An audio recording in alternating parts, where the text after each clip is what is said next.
You're watching Cable 2.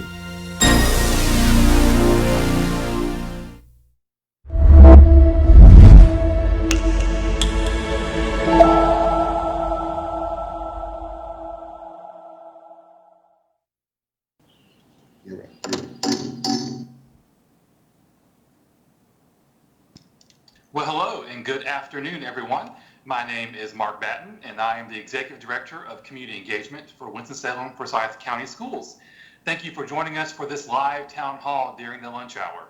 These virtual town halls are a new adventure for us, and we hope you find this format helpful as we talk about the Emergency and Secondary School Emergency Relief Funds, also known as ESSER. These funds, approved through Congress, were created to help states and school systems address the impacts of the COVID pandemic on education.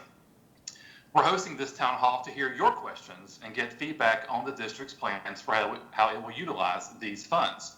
What we hear from you will help us modify the plan to ensure the district can best meet the short and long-term needs of our schools, students, and families in response to COVID. As you'll hear in today's presentation, I do want to note that ESSER funds can only be used in support of specific activities, like addressing learning loss, mental health supports, and education technology, as well as improvements to help mitigate virus transmission in our schools. So today's presentation will focus on what is allowed within the ESSER guidelines. I'm thrilled that we are joined by our Superintendent, Tricia McManus, who will share about the district's plan, our initial plan for how ESSER funds will be utilized.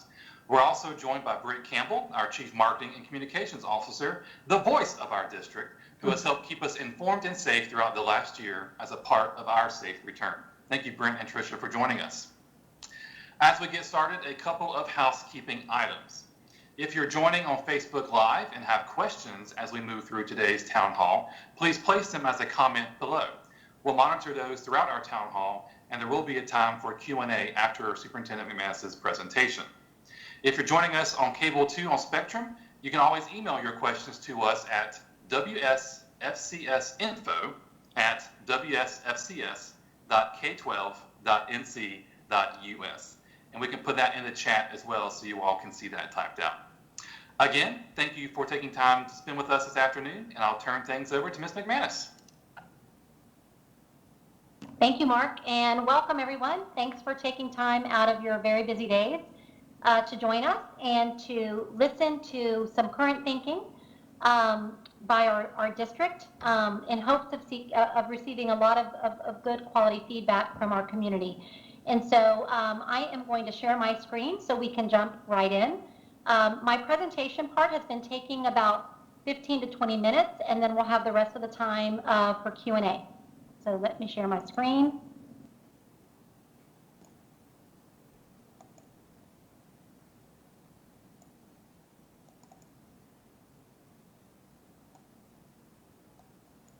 All right, frozen.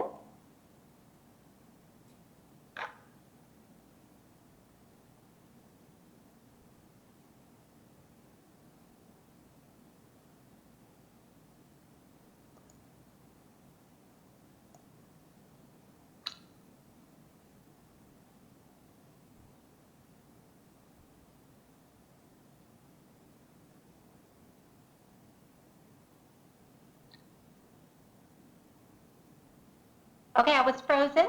I'm so sorry. Can you all, let me try that again. Let's see, let me unshare and try that again. I apologize, I was frozen. I was unable to share. I'm gonna try again. All right, and let me start from the beginning. All right, Mark, are we good? Can you see it? Yes, thank you. Yay, I'm so sorry about that. Everybody was frozen and I couldn't move. So luckily we're still good with time. So here we go. So again, we're gonna jump right in. And so here's what we're going to achieve during our time today. We are gonna look specifically at the 7 categories that we are allowed to spend funds on. As Mark mentioned, we have been given guidance from the state. This overview is not gonna get as detailed into specific schools, but you are going to hear a more holistic approach to the details of the funding. Your feedback is going to help us help us create the plan. As Mark said, this is initial thinking, And then all the feedback we're collecting from the community will help us create the final plan. And also, this is not a one-time feedback gathering opportunity. We're going to continue to do this. These dollars are over 3 years, and so we're going to continue making changes as necessary to best meet the needs of our students. And so we're going to move on. So here are some details about ESSER funds. This school year, or starting in 2021, when COVID first started being realized and schools were shut down, the first bucket in the royal blue color were ESSER 1, or you might have heard of them as CARES funds. Those were the first dollars that we received to support schools with all of the impact of closing. And then ESSER 2 and ESSER 3 are the more recent funding sources that we have received. They're both enacted in 2021. We don't have the funds yet. Hopefully for the fall we will. But they're both ending at certain times, and you'll see that on the next slide. But basically, all of these dollars, the last two buckets especially, ESSER 2 and 3, are really to address the impacts of COVID that COVID has had on our students. So here are the funding amounts. You can see on this chart that there's a total amount from the U.S., and then it goes to North Carolina, and then it comes into our district. And so for ESSER 2, you can see the line at $66 million, and then ESSER 3, $148 million. And those two buckets together are about $215 million over 3 years. You can see in the next line, one pot of the funds are needed to be spent by 2023, and the other bucket by 2024. The very last where it says notes, pretty much the ESSER 2 dollars have to support summer learning. We have, as you'll hear in just a little bit, a pretty comprehensive summer program, and we will for the next 3 years to address any type of learning loss. And so funds have to be allocated for our summer programming. All right, so here are some of the things that we can use the funds for. So this first page addresses responses to the impact of the pandemic. First and foremost, addressing any type of learning loss, any type of long-term closure activities that are going to need to continue. And that can be for individual students that may have to quarantine, or if anything happens down the line that would require any type of closures, we have to be ready for that. Educational technology, we can use funds for enhancing technology and the use of technology for our students. Mental health services, there have been many students impacted through the pandemic, as you all know, and adults actually, but mental health services is a big part of the funding. Summer learning, and then we can also support other items that would be approved through ESSA, and then also resources for principals and addressing unique needs of special populations. The other things that we can spend funds on have to do with preventing future transmission of COVID. And so you can see this list is actually improving any kind of preparedness and response, any kind of training that we need to provide, additional supplies and cleaning, facility improvements, air quality, anything that might need to be done to just create a safer and healthy environment for our students. And then again, coordination of preparedness and response. So funds can be used for any of these items on the last two slides. All right, these are 6 questions that we have been using and that we ask that the community uses as you think about the feedback that you will provide after you hear the presentation today. These 6 questions were actually provided to us by the Council of Great City Schools, who has provided a great deal of guidance for districts. Again, this is a lot of money that has come from the federal government through states to districts, and we take it very seriously. We take being good stewards of these finances very seriously. And so when you look at these 6 questions, they're very important. The first one is about how is this investment going to address both current and long-term student needs? We definitely want to address as soon as students get back into school next year. We want to address the now, but we also want the funds to address long-term needs. How does the investment actually align to our strategic plan? We have 5 main goals of our strategic plan that we work to achieve every day. Every expenditure we make should support those 5 goals of the strategic plan. Number 3, also very important, what do we already know about the efficacy of the investment? There are a lot of research-based practices, programs, and student supports that already have proven to be successful. We need to really look at those items. When you have a lot of money, people start to become very imaginative about what we can do, and that's great. But really, what is actually working? What's been proven to work? and how do we do more of that so that we actually impact results. I will tell you, a lot of our achievement gaps were here pre-pandemic. And so we had work to do prior, and the pandemic and COVID has only exacerbated those gaps. And so again, we want to use our funds on what is proven to work. The fourth one is about using the funds both effectively and equitably. And what that means is, as we do allocate resources to schools, or as we allocate funds to schools for tutoring or other supports, we are going to use an equity-driven formula. There are some things that everyone might get, but there are some things that schools will get that have more students that may be struggling or that may be less than proficient in reading or math or other content areas, and those schools will get more. And so as we look at how we're going to spend our dollars, it has to be through an equity-driven formula. Number 5, how will this investment be sustained over time? What we don't want to do and what we cannot do is actually say, oh good, we can free up other dollars, so let's just put all these people on these dollars, and you just can't do that because you won't be able to sustain that after the 3 years. So whatever we do, whether it be training, whether it be hiring some people that will provide some front loading and support and build capacity, knowing in 3 years we want to be able to sustain whatever is working. And so we have to be very intentional about how we use our dollars so we don't hit a funding cliff in 3 years, which is what has happened in the past when districts across the country have received large amounts of money. And then last is measurement. How are we going to know what we're doing is working? And that's very important. And so we are going to be monitoring everything we do. If something's working, great, we're going to keep doing it. If something is not working and not showing success, we need to be able to course correct and make changes as necessary. So now let's jump into the actual ideas. This is where I would like you to listen carefully, and also this PowerPoint is posted so you can go back to it later, and you can fill out the form later so that you can be very specific about your feedback. But the first category is around education technology. And so what we want to do is to be on the proactive side of using technology as a resource for our students. And so basically, when the pandemic started, we had to quickly get devices in kids' hands and Wi-Fi hotspots and start a program where they could learn from home, because it was a quick reaction to make sure we could do remote learning.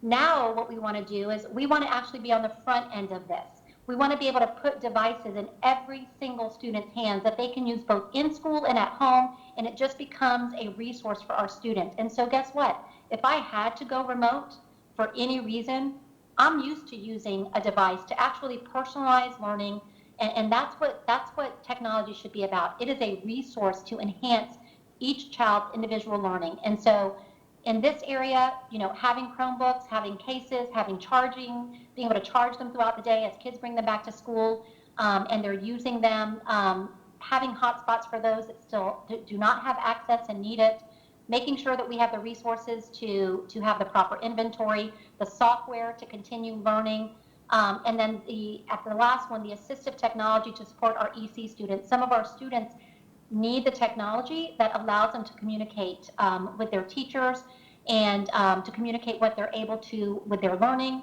and we need to be able to make sure we're meeting their needs. And so this is about technology. Next, sanitizing and cleaning, repairing and improving facilities. So this year we have spent a lot of the CARES dollars on additional supplies and materials to keep our campuses safe. We've done spraying and cleaning and all-day cleaning. We've had hand sanitizers and wipes, and those things were above and beyond the norm, and we use a lot of CARES dollars to support that. So that's another thing we're going to need to continue at the same level. COVID is not gone. We need to make sure that next year we are just as safe. And so basically you can see here some of the things that we would want to be able to do to keep our campuses clean and safe for our students. And the coolers, the touchless water fountains, as you all know, if you have small kids, or if you've ever had small kids, when they go to drink out of water fountains, many times they touch the water fountain with their mouth unintentionally. And so these touchless water stations would allow kids to have water all day long out of their own bottles.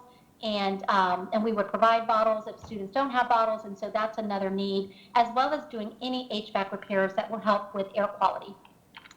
Next, improving the preparedness and response efforts.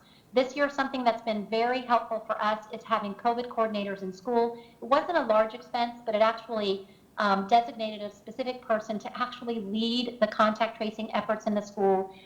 It was a huge undertaking this year, and because next year we are still going to have to track exposures and track positive cases and make sure that we are keeping our kids safe in our classrooms.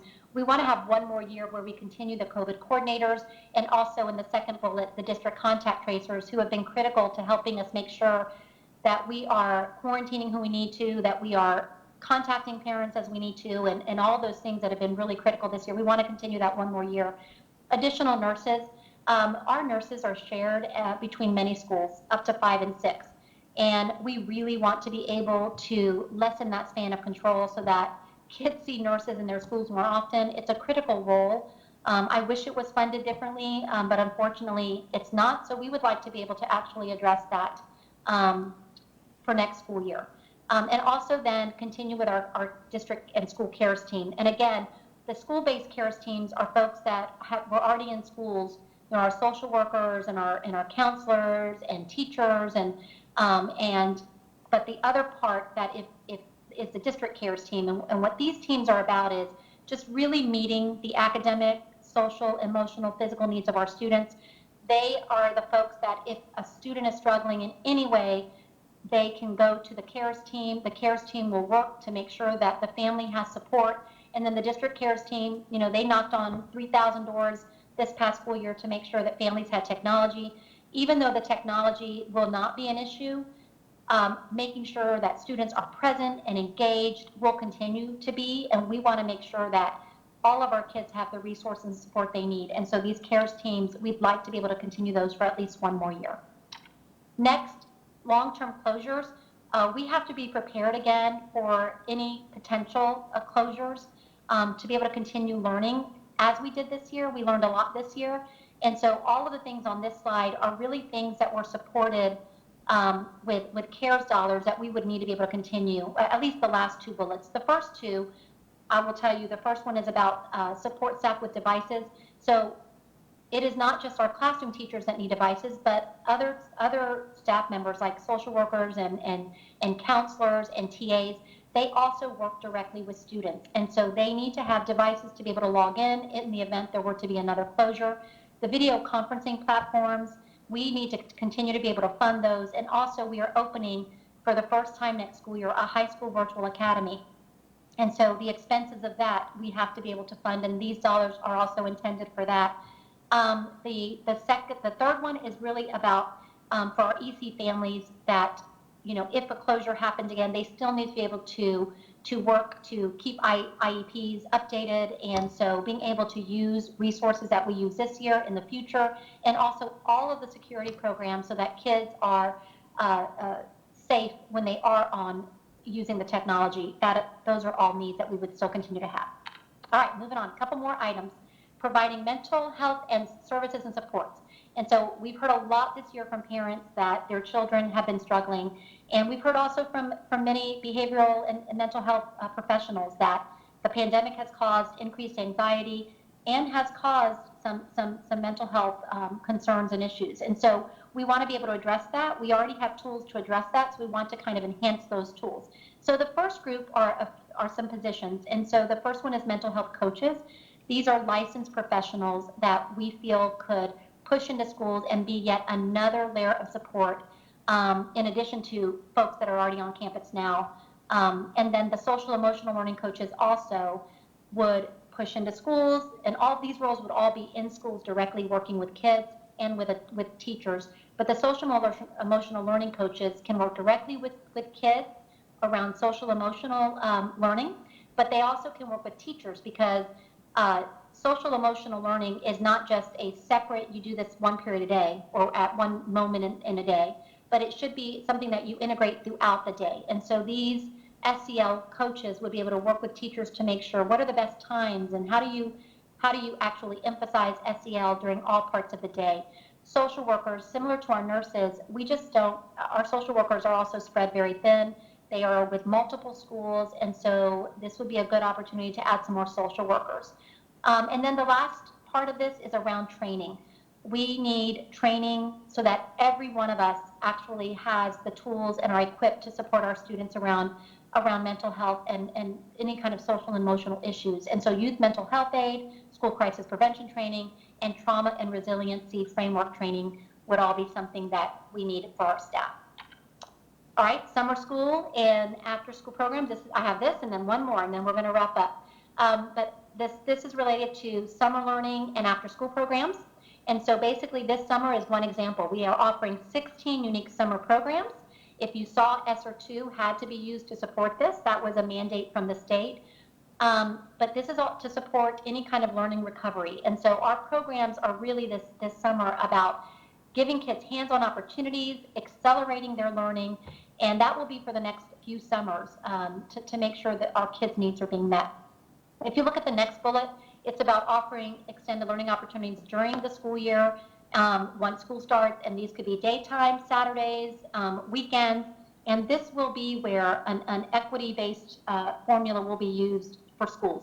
These are going to be dollars specifically given to schools to design these programs for students.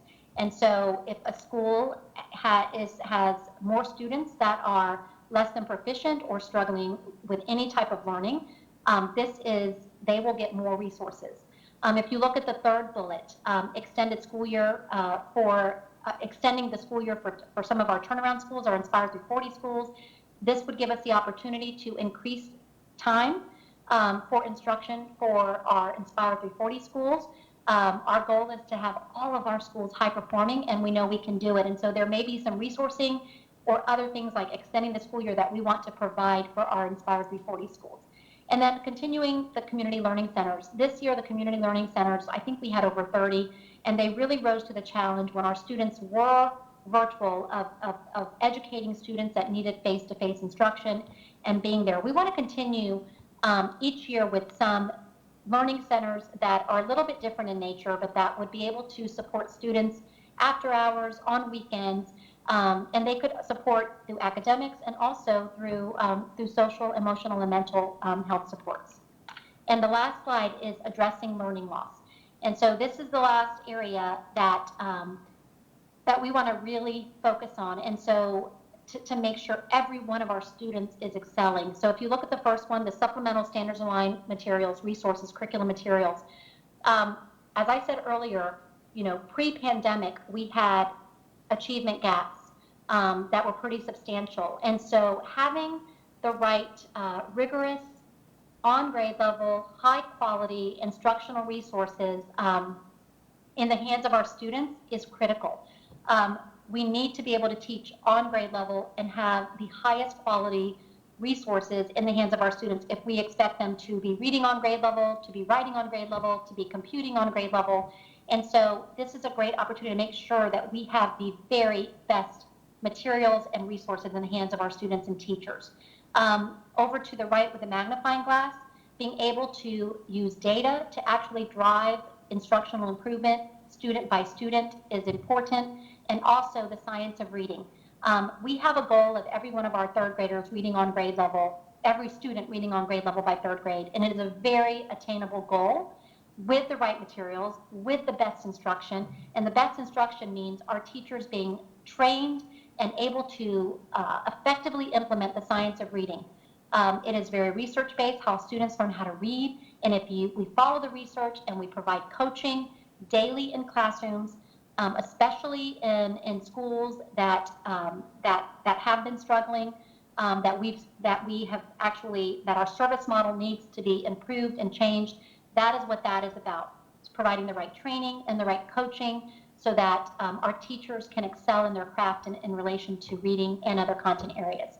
And then the next row is about engaging teachers in curriculum writing and using funds to be able to provide them not only with training, but also allow them the time to dive into the lessons, to dissect the lessons, to add to the lessons, and basically with a focus on our English learners and our exceptional children.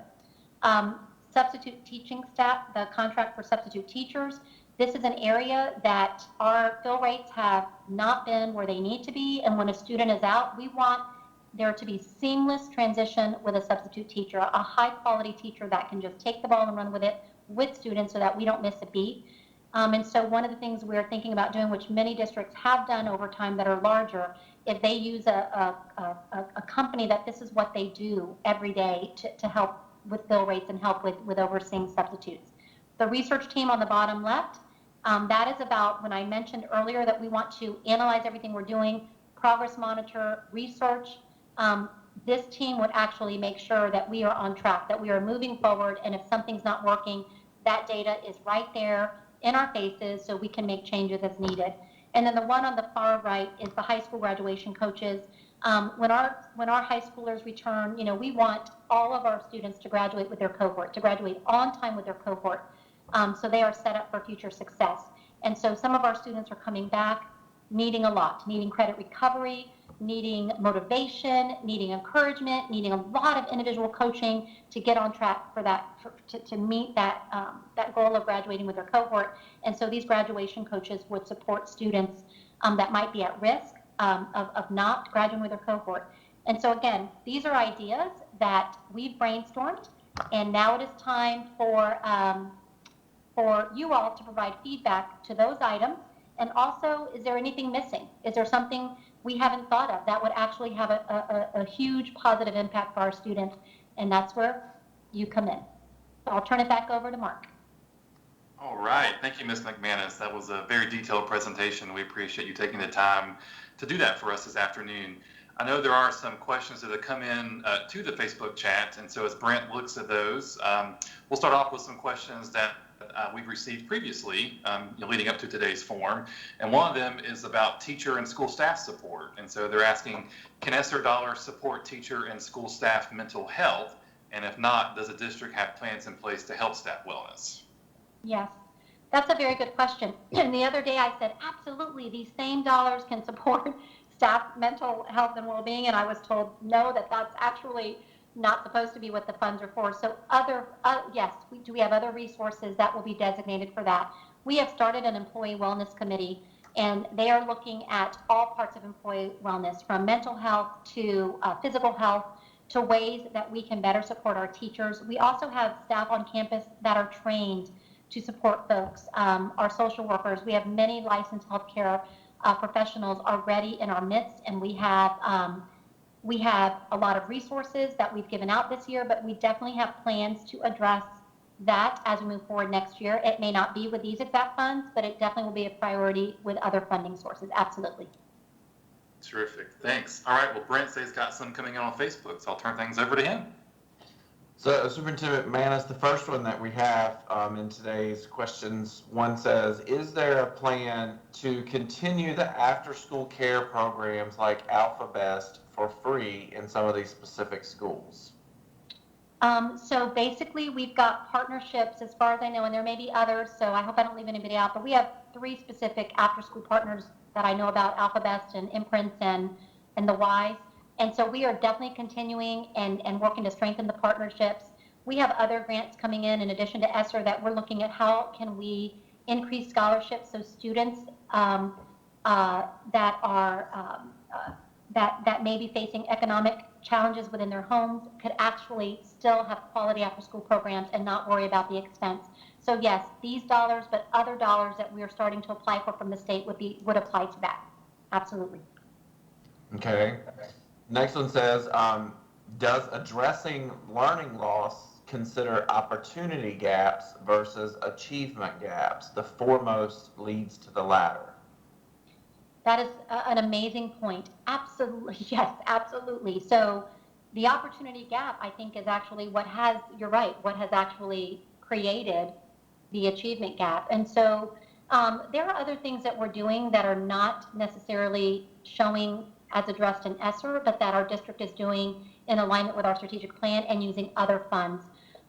For example, we are addressing the access and opportunity for students to participate in advanced placement classes. We are looking at how we can get more students that have been historically marginalized, more opportunities. Maybe they've been overlooked in the past, and we are going to look now and say, we need to make sure that every one of our students has access to high quality rigorous instruction. So increasing opportunities for advanced placement and other rigorous courses, increasing opportunities in different extracurricular programs, looking at how we're educating students. Every student in our district would benefit from the strategies and the resources that are provided through gifted education programs. And so we are of the belief that every student benefits from high quality in-classroom instruction that is very hands-on and that is project-based and that is accelerating learning versus remediating. And so absolutely, these funds will be used for some of that, but there are many other buckets of money that we are using to address the opportunity gap, and which I definitely know will impact the achievement gap. Another one we have, what level of leader autonomy will school administrators have in these strategies that really address learning loss? Oftentimes, strategies for underperforming schools are specified and do not allow for much creativity to address what works specifically for that environment. Yeah, that's another very good point. I'm impressed with the questions coming through. And so, yes, so I've always believed that schools know their students. As a former principal in a school that needed to bring up growth and proficiency, I knew what my students needed, and I also knew the research of what worked.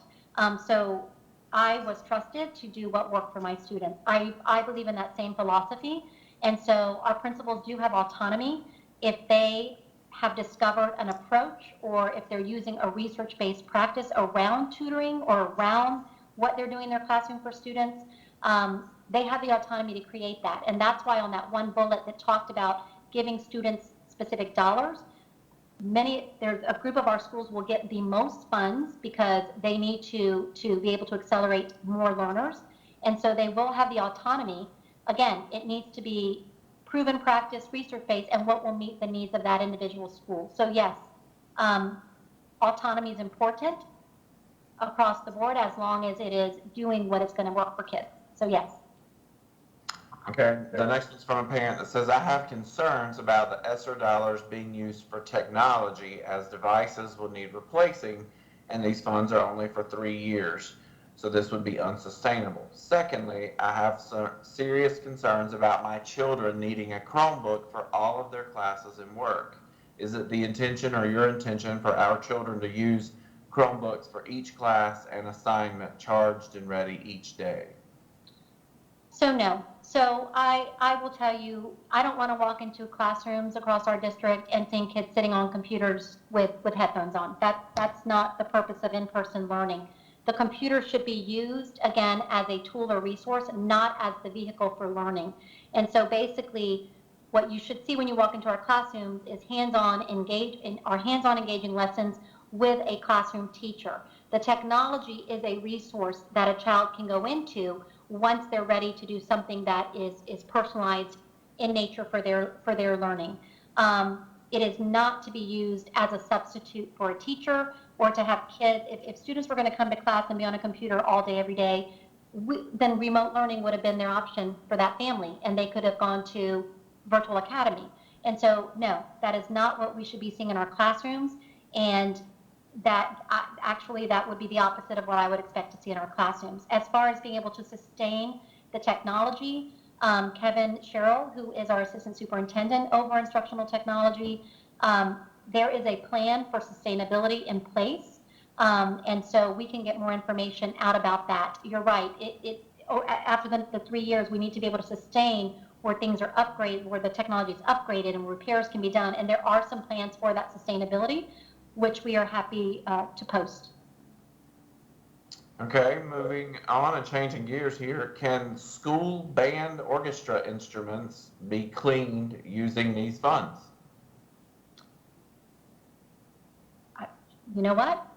Sure. I mean, it's keeping kids safe and healthy. So absolutely. I mean, they can be used for things like that. I mean, when you think about more, and I'm not sure what it entails to have the musical instruments cleaned, and I'm not sure what funds we use now. So I'd have to actually, investigate those questions. But you could use funds for as long as, if we already have a funding source, I wouldn't say let's take that funding source and turn it to this funding source, because again, this is about impact of COVID and learning loss.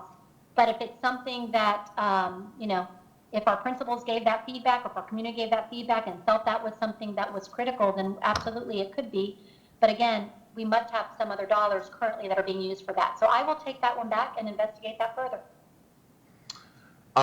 Another question. There are so many continuously low-performing schools in our district that have had either D or F scores for the past 6 years. How can these funds be used to change this? Has the equity department given some analysis of these ESSER funds? So absolutely. So the equity department is at the table as we're making decisions about the funds. We have very clear plans for how we will turn around that group of schools. I have no doubt that we will be able to. There is very specific ways and things that we have to do differently as a system. Again, the schools are underperforming not because of the students or the staff in them, but more because of the service delivery model we've provided as a system. And so changing the systems that we and the supports we provide is what we're doing as a district. The equity department is a major part of that, but many of the things I already described around the right resources, literacy, the right kind of instruction, the additional tutorials, the after-school opportunities, all of those things will be very targeted to our schools that have been underperforming, so that we can get those, give the students the opportunities that will actually help them excel. The students are capable. So again, it's about us changing our system. So yes, the funds will be greatly used for that purpose. And we continue. We got some more here. We got a active audience today. Transportation has been a large barrier this year. Will these funds be used to address better access for all school programs to every student in the county? So we are going to provide access to transportation, just like we did prior to COVID. I know that during COVID, we were limited on the number of students that could ride buses, which is why it was changed just to residential students. We know that that created a hardship for many of our families. So we will be back to our regular transportation efforts of students within the choice zone, magnets. We'll be back to our regular transportation. Summer transportation this summer, we are using some of the ESSER dollars for that, but next year's regular transportation, we'll be using transportation funds for that. Could you use these funds for that? Absolutely. But again, we have to weigh how are we already paying for things, and instead of having this substitute that, how do we use this to enhance what we're doing? But yeah, getting back to a transportation that meets the needs of all of our students is definitely one of our priorities. Yeah, as you said, that transportation will be going back to normal next year. A couple of the hearts came flying up the screen, so that people were appreciative of those words. Another one for you. Can ESSER funds be used to pay for an external company like an educational consulting firm to help with achievement as it relates to addressing some of the learning loss related to COVID? Absolutely. You can contract with providers as long as they're going to come in to your schools and help you improve academic outcomes and other outcomes for our students. Absolutely, you can use them for contracts. And they followed up with that saying specific schools, maybe not necessarily the district as a whole. So once we provide the individual school-by-school funding for their tutorial services and others, based on what the school receives from their allotment that is provided based on the needs of their students, again, it's going to be an equitable driven formula. They could bring in a partner to provide that support if that's what they needed to do. So again, there are parameters, and we have some experts on our team that will work with the state to make sure we stay within those parameters, but those are definitely things that are doable, yes. Another one that's popped up, can we look at opportunities of our teachers to get certified in perhaps AIG or AP courses and diversify that field some more? Representation greatly matters within those goals. That is an amazing, absolutely amazing point. And you are so right. So yes, we could do that, because again, representation of teachers, students seeing themselves in many of the teachers, and in those teachers helping students realize you can do this, which is a big part of it. We met with students this morning from a student advisory, and they said more students would want to get into more advanced courses if they were better encouraged, if people said, you can do this and you're going to be given the support. And so absolutely we could use it to help with getting more teachers, more diversity within our teachers' ranks, and help teachers get those certifications. Yes, funds could be used for that as well. Make sure some of these ideas, we might be capturing them right now, but also make sure that if you're providing some of these ideas, because some really good things are coming out today, please go into the link that you're going to be provided to make sure these things are added. Yeah, I'll add that link in the chat box here in just a second. Another one that just popped up. So perhaps some of these funds could provide after-school programs or educational enrichment, as well as social connections among their peers. Thinking K-8 here, along the lines of Battle of the Books or science and math exploration or some type of service clubs. Yes, those I know those clubs exist now, and I am not sure how we have funded them in the past, but clubs, Battle of the Books, you know, all the different clubs and extracurriculars are such an important part of student excitement being in school and just help our students to be more well-rounded. So I'm not sure. One of the important things about some of these things is you could use these funds for many things like that, but what funds are we already using? And so I need to look and see, because again, we need to continue those things that are happening and make sure that all of our students have access to those things, and that it's not just happening that some students get the opportunity, but all get the opportunity. And so I'll have to look into the funding for things like these extracurricular activities. And to answer your question though, the dollars could be used for that, because again, that could address impact of COVID. By getting kids reconnected, by getting them excited about school, and by helping them not just academically, but social and emotionally. That wraps up the questions I have at this second. Mark may have a few more from the email session. Sure. Yeah, we got some more questions. We got some more time here. So one of the questions is, for the positions you mentioned that are being added, like mental health coaches, graduation coaches, are there plans to try to sustain them after the ESSER funds have been utilized? So a lot of us figuring out if we're going to sustain is going to be impact. And so, as I mentioned before, we're going to be monitoring the impact of these positions. When I mentioned front loading, things like the SEL coaches and the mental health coaches, knowing that our students are coming back, some of our students, probably 35% to 40%, haven't been in school in all year. They're still remote, all this year and part of last. And so kids are going to be coming back, our students are going to be coming back with very specific needs. And so that's why we thought some of these positions, let's use them for the 3 years, because we know what's going to be happening, and let's have them build capacity of our current staffs and teachers and all staffs. And so we were thinking after 3 years, they would potentially go away, because they would actually meet the purpose of what we need them for now. And so as we start, they are going to be positions that are would be under a 3 year. But as we start to analyze, and as we look at data and we look at impact, and if this is something that is needed and that our schools are needed, we would start probably at the end of year 1 or even into year 2, figuring out how could we sustain this. So the conversation about sustainability is really going to be based on impact. Got another one here, Tricia, that just came in. It says, has a task force for entry/re-entry into our normal school system been considered as a plausible use for this funding? Something similar to CARES team in function of initial personal communication, i.e. transportation, choice, programs, locations for resources, things that would be reflective and trusted community members. So I think they're asking more about a task force to remind folks what it's like to go back to normalcy. You know what? That is a great idea. That's something we can definitely talk about. We have not considered that. We have considered a task force, and not only considered, but we're going to actually start a task force that works with our CFO and myself and other district leaders to actually monitor what we're doing with ESSER over the next 3 years. We're going to actually be doing an application type process for that, so that we have a diverse representation of community to actually sit down with us quarterly, look at what we're doing with the funds, look at some of the data, the outcomes, and actually hold the district accountable.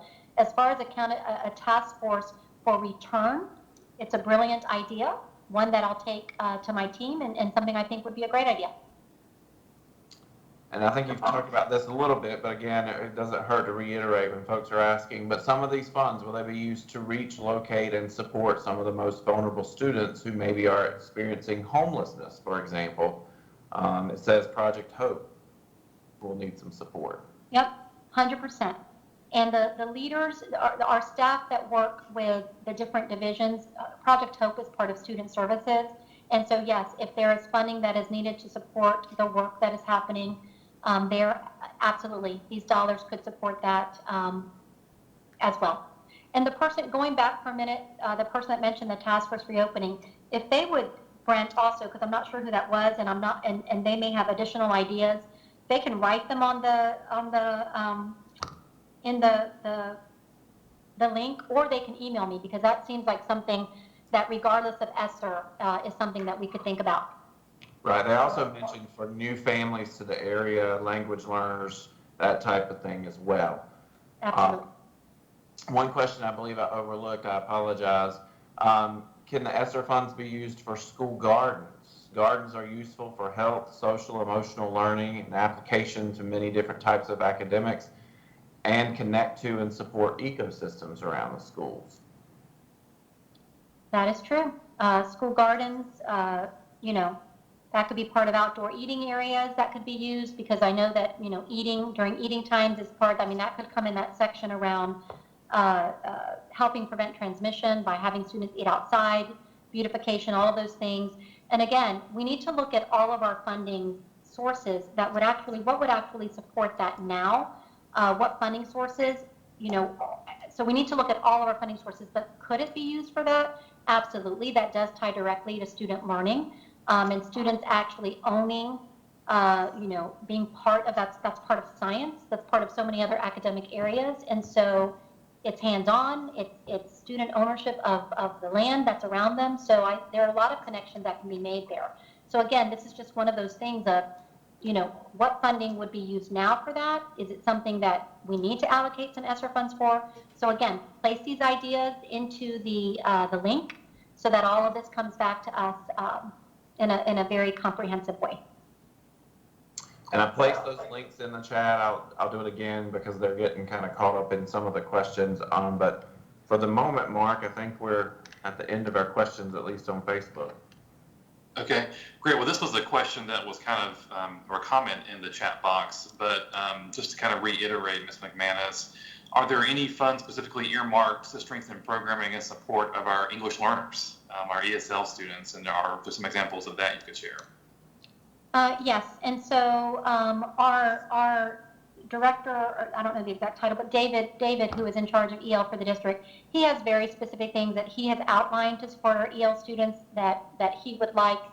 We didn't mention anything specific. We mentioned a couple of areas specifically around designing the right plans for instruction, making sure that our EL students have the right resources, making sure teachers have the right training as they're approaching. But he also added some things that he would like to see that we, it's not a specific item that was presented today, but around parent and family engagement. And we've had from other of the community meetings we've been asked a lot about liaisons that would actually help families feel connected to schools. And so that's something that we are looking at as well, that can be used with these funds, but also in Title I schools, there are other funds that can be used. And so again, it's about looking at all of our funds and what are we going to use where to get the biggest bang for our buck and really meet the needs of all of our students. So yes, absolutely. There'll be resources to support our English language learners. And then for the task forces that have been mentioned, when those are created, is there a way for folks to express interest in serving on those? Absolutely. Every time I'm meeting with these groups, I tell everyone that we are going to do an application process for that. And so again, yes, there will be an open opportunity. If there's a whole group of people that meet, that are part of a community organization, we would want them to maybe nominate one person. We want to make sure that the entire district is represented, that all of it is a diverse representation, both racially diverse, different types of entities, whether there be someone representing government, someone representing philanthropic, someone representing, education, business work, like all different types of folks that would be part of this oversight team. A parent would be awesome, someone with students currently in our school system. So yes, we will put out some guidelines around that after we collect all of this data back. So if anybody has any thoughts about the best ways to get a diverse, team, again, we want it to be maybe 12 people on this community task force to oversee our expenditures. Add that to your list if you have any other suggestions for that. All right. Well, Bernie, any questions in the Facebook comments? No, we do have a couple of folks saying thank you. As I say that, it literally one popped in as I'm saying that. Can the funds be used to better integrate some of the schools? Students enter a diverse society, yet many of our schools remain segregated. Yeah, so basically, schools that are integrated, actually, there's a lot of research that shows what happens to academic achievement in schools that are more integrated for all the students, and it's positive. And so we are currently working with a group called Bridges Collaborative and learning ways that we can actually create a system where every school has diversity within the school, and not just diversity in that different races are in the school. That's one thing, but also that everyone in the school, no matter what their race or ethnicity, has opportunities within the school. So it's not just about placing kids there, but they're all together and have opportunities for success. And so yes, we are actually working on that. Could these funds be used for that type of work? Absolutely. And so, yep. I mean, just to answer your question, we are actually studying a lot right now about that. We've been having choice meetings with the community, and so it's a perfect alignment, a perfect comment that is actually reinforcing what is happening within our choice meetings. One thing that we've heard a lot is that our parents love to have choice, and one of the things I've said over and over is that we want every one of our schools to be a school of choice. And so if I will tell you right now, if every school was high performing, parents would feel comfortable making any school a school of choice. Now that doesn't address the issue of segregation or desegregation or integration, but it's all part of just us having every school be a successful school, every school being a high performing school, and every school being a place that we can be proud of in our district and that our family and community can be proud of. So to answer your question, I know that was a long-winded answer, but yes, you could use these funds for that type of work. That was not part of what you saw in our plan now, so please add that to the link. And I'll use this as a moment to shamelessly plug the choice forms that you mentioned, Superintendent McManus. One is Monday the 24th from 5:30 to 6:45. The registration for that is still open, and I just included the chat or the link to that in the chat box or in the comment box on Facebook. Folks can still register through Sunday evening for that. That's a very intentional conversation. But again, that information has been put into the comment section there if folks would like to join that meeting as well. And that wraps us up, I believe, on Facebook. All right. Well, this has been a great session, everyone. Great questions and great conversation has been had. And so if you're like me, I'm a processor, and so you may have thoughts later on as you think about today's presentation. And so we want to make sure we capture those. And so as you've seen in the chat box and we've mentioned here, we have created a webpage dedicated just to ESSER. And so you can access it by going to our website, wsfcs.k12.nc.us. And on the left-hand side, you'll see a section called Quick Links, and just look for the ESSER button, and that will take you right to our page. You'll find today's presentation as well as some other helpful information and fast facts about ESSER. And then the links are also there for the feedback form, where you can provide your comments about today's presentation and the district's plan for ESSER. We do ask that you give your feedback by June 1st. That will give us some time to compile all the information we've received and begin to update our plan for how we'll use the ESSER funds. Lastly, we do have 2 more town halls just like this coming up over the next week, and so we hope that you will encourage others to tune in and ask their questions as well. The next one is next Wednesday, May 26th at 5:30. Our English learner and English as second language team will present a Spanish language town hall right here on Facebook Live and on WSFCS Cable 2 on Spectrum. Then our final town hall like this will be next Thursday, May 27th at 5:30. Again, right here on Facebook Live and WSFCS Cable 2 on Spectrum. So again, thank you all for joining us this afternoon. Don't forget to complete the feedback form. Have a great afternoon, everyone. Thanks again. Thank you.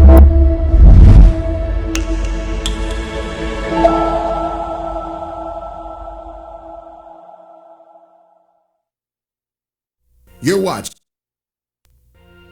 Thank you for joining us on your school channel, Cable 2.